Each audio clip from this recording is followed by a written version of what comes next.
estamos hoy con una persona que se ha convertido a través de los años para algunos de nosotros en una especie de leyenda urbana. No, es un caminante ante todo.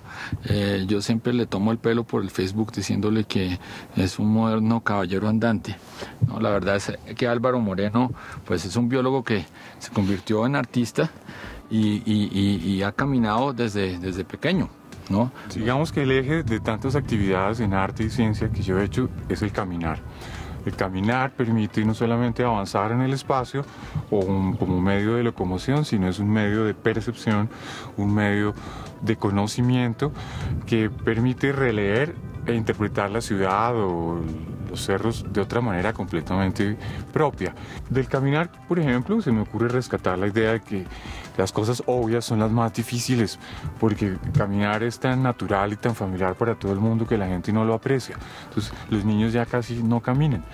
Y resulta que caminar no solamente es un placer o una ventaja de que te transporta a algún lugar, sino que te bombea sangre al cerebro, hace que el corazón funcione distinto y los pensamientos se entrelazan con el entorno y tú resultas sintiendo y pensando distinto solo al caminar. Entonces caminar se puede plantear como una forma de conocimiento y así lo hicieron los sabios de la antigüedad.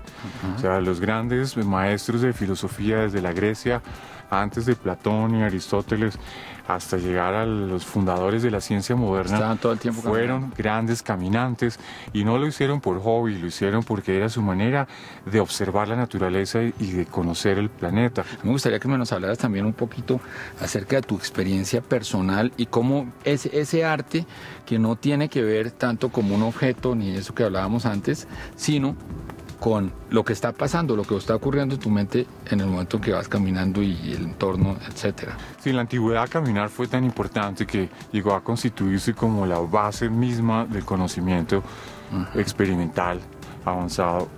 Para la modernidad o el hombre actual, el caminar sirve para muchas otras cosas. Por ejemplo, desde los surrealistas en adelante hubo para las vanguardias artísticas un gran interés en caminar y explorar la ciudad. No solamente los sabios se formaron caminando, sino también todos los artesanos y los maestros de oficio, un arquitecto, un escultor, un carpintero, un herrero, un experto en vitrales, se formaban caminando no solo por precariedad, sino porque era la propia forma de acceder al conocimiento y se educaban a lo largo de países europeos o reinos donde estaban pensados a propósito los talleres para acoger a los niños aprendices y a enseñarles hasta que llegaran a cierto punto. Y no existía ese divorcio entre, que después, por ejemplo, los españoles tuvieron que ver mucho aquí, ese divorcio que existe entre los oficios y, digamos, ya las profesiones, por decirlo de alguna manera. No existía el divorcio y permíteme terminar esta historia. Digamos que es el Tour de Francia, la vuelta en bicicletas hoy en día, en la Edad Media, en la época gótica de las catedrales, el Tour de France era la vuelta que a lo largo de la vida de un maestro de construcción tenía que hacer el individuo desde niño como aprendiz de taller en taller alrededor de todos los talleres especializados en Francia, yendo a pie de un taller a otro de acuerdo al grado de su instrucción. Entonces, mientras el joven sobrevivía a los animales, los ladrones, los dialectos, el hambre, la intemperie, había aprendido una serie de cosas que le permitían solucionar problemas en el camino.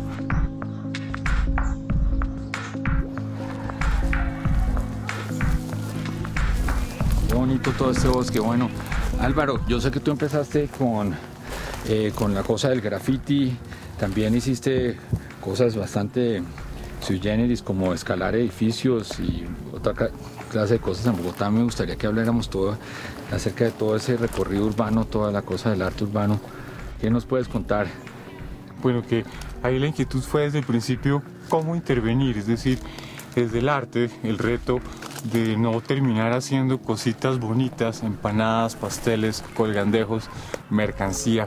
El reto era cómo hacer algo que sea inteligente, despierte la imaginación e inspire a la gente a reflexionar en su espacio. Entonces empecé a principios de los 80 como pionero del graffiti junto con otros colegas que no nos conocíamos en ese momento a dibujar, más que dibujar, a escribir juegos de palabra y poesía explosiva que hiciera pensar a la gente sobre Bogotá.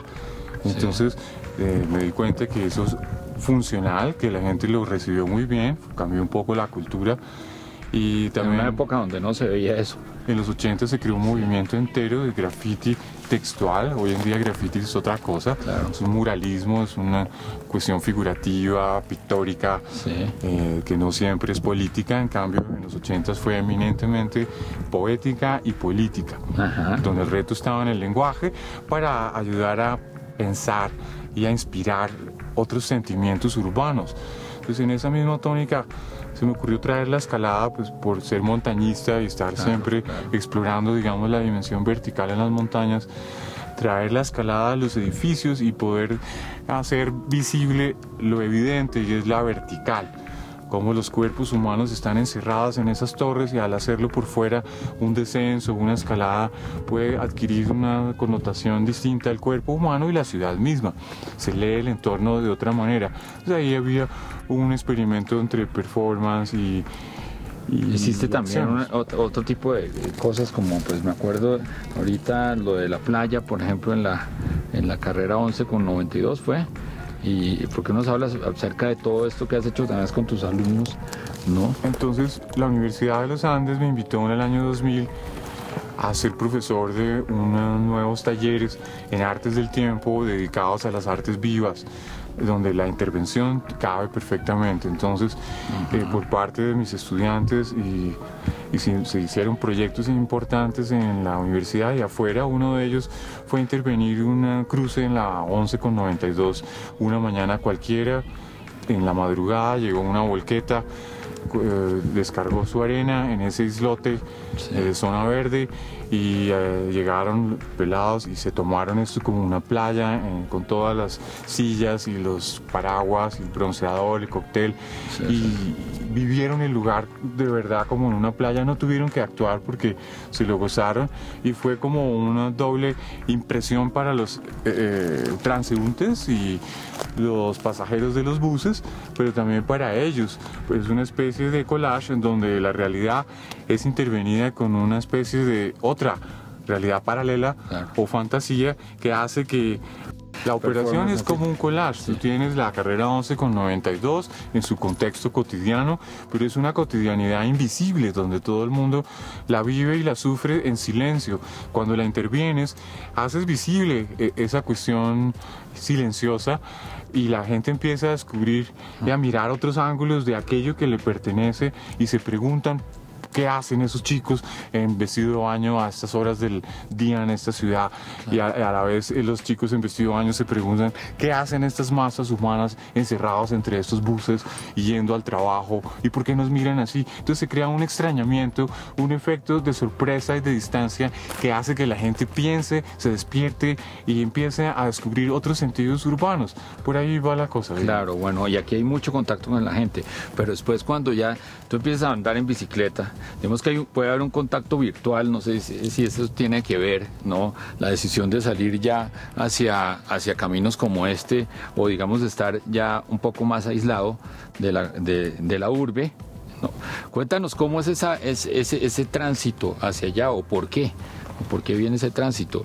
Bueno, yo quise volver a lo elemental porque este cuento del performance pues se presta para mil confusiones, y se ha salido de madre, digámoslo así, que muchos artistas y amantes del arte ya no soportan, y eso sucede desde hace 30, 40 años. La palabra misma no la soportan y no la entienden. Entonces se ha perdido lo precioso que venía con el término, que era un arte vivo, un arte para todos los seres humanos, un arte que cualquier ser humano puede ejercer a partir de la acción consciente de lo que esté haciendo.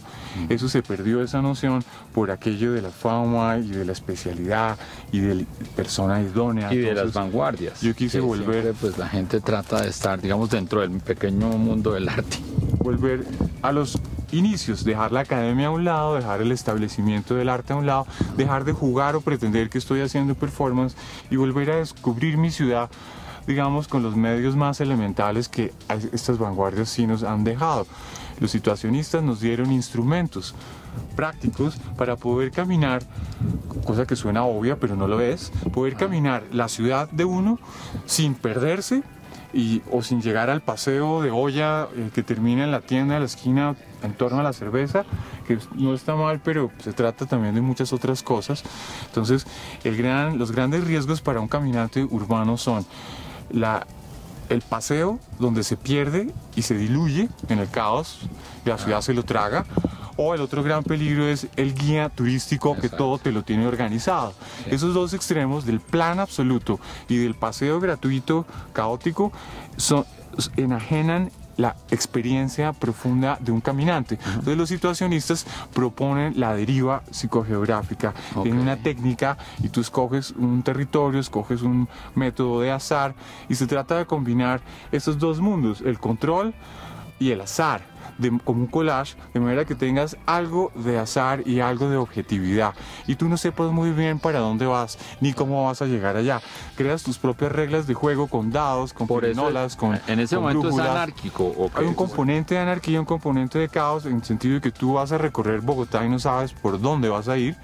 Y es interesante que no sepas por dónde vas a ir, porque tienes que jugar unos dados o leer un mapa o un GPS o una brújula, algún tipo de azar que te obliga a estar consultando el oráculo y a navegar el lugar en donde estás. Cuando menos te das cuenta, estás disfrutando parajes de tu ciudad que jamás creíste que te fueran a gustar o a interesar. Entonces hay unas artes nuevas como estas que yo traigo y le quiero presentar a la ciudadanía, que permiten que todo ser humano, sobre todo los que no están en el arte, todo ser humano se convierta en un creador al resignificar su propio entorno urbano, al caminarlo.